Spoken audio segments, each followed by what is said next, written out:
और अब खबरों में आगे बात करते हैं बुलंदशहर की, जहां पर बुलंदशहर दौरे पर रहेंगे बीजेपी प्रदेश अध्यक्ष भूपेंद्र चौधरी।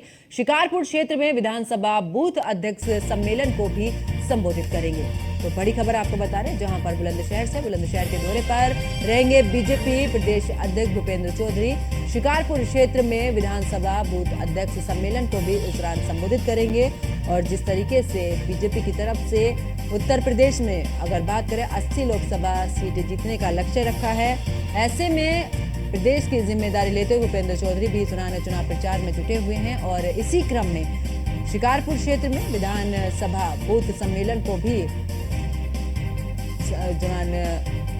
संबोधित करेंगे। और साथ ही किस तरीके से काम, इन तमाम मुद्दों पर भी चर्चा। और साथ ही आपको बता दें कि बीजेपी प्रत्याशी के पक्ष में जनता से भी वोट करने की उनकी तरफ से अपील रहेगी।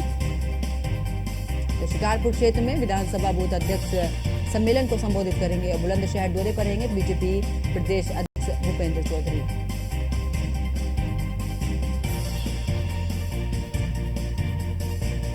तो बड़ी खबर आपको बता रहे, बुलंदशहर दौरे पर रहेंगे बीजेपी के अध्यक्ष भूपेंद्र चौधरी। ज्यादा जानकारी के साथ अशोक हमारे साथ फोन लाइन पर जुड़ चुके हैं। अशोक, अगर बात करें तो बीजेपी प्रदेश अध्यक्ष भूपेंद्र चौधरी इस दौरान शिकारपुर पहुंचेंगे और विधानसभा बूथ अध्यक्ष सम्मेलन को भी संबोधित करेंगे।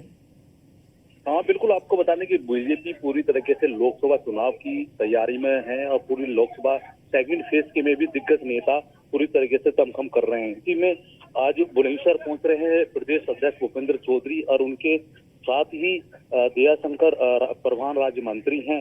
वो ठाकुर को वोट को साधने की कोशिश करेंगे। जहां बीजेपी से ठाकुर वोट नाराज चल रहा है, जैसे बदायूं की तस्वीर आई थी, कुछ लगभग 100 से ज्यादा ठाकुरों ने सपा के ज्वाइन करा था। कहीं ना कहीं उनको साधने की कोशिश किया जाएगा और विधानसभा बूथ अध्यक्ष की जनसभा को संबोधित करेंगे। बूथ अध्यक्षों को कहीं ना कहीं कार्यकर्ता को संबोधित करेंगे। जो योजना सरकार की थी उन्होंने लगातार जनता के बीच जाए और प्रत्याशी के विषय में बताएं कि भारतीय जनता पार्टी ने क्या क्या कार्य कराए हैं। तो तमाम चीजों को देख रहे हैं तो प्रदेश अध्यक्ष लगातार एक्टिव हैं। वो पिछले 15 दिन में 3 बार बुलंदशहर का दौरा कर चुके हैं। तो कहीं ना कहीं बीजेपी लगातार इतनी एक्टिव मोड में है सरकार। और अशोक, अगर ऐसे में बात करें, क्योंकि बुलंदशहर हमेशा से ही बीजेपी का एक गढ़ माना गया है, ऐसे में इस सीट पर जीतती भी आई है बीजेपी और एक बार फिर से इस दौरान जीत का दावा भी कर रही है। क्या कुछ अगर बात करें राजनीतिक समीकरण की बुलंदशहर का, तो क्या कहता है? बिल्कुल, राजनीतिक समीकरण की बात की जाए तो यहाँ पर करीबन बीजेपी की ये लगातार सीट है और कल्याण सिंह इसका प्रभारित रहे हैं। पूर्व मुख्यमंत्री और राजस्थान के राज्यपाल रहे बाबूजी कल्याण सिंह का पूरी तरीके से प्रभावित है और लोधिया वोट यहाँ पर सबसे ज्यादा है। मोमदन वोट भी करीबन 2,80,000 वोट है। तो कहीं ना कहीं यहाँ पर ठाकुर जाट जातीय समीकरण मजबूत है और बीजेपी का वोट है।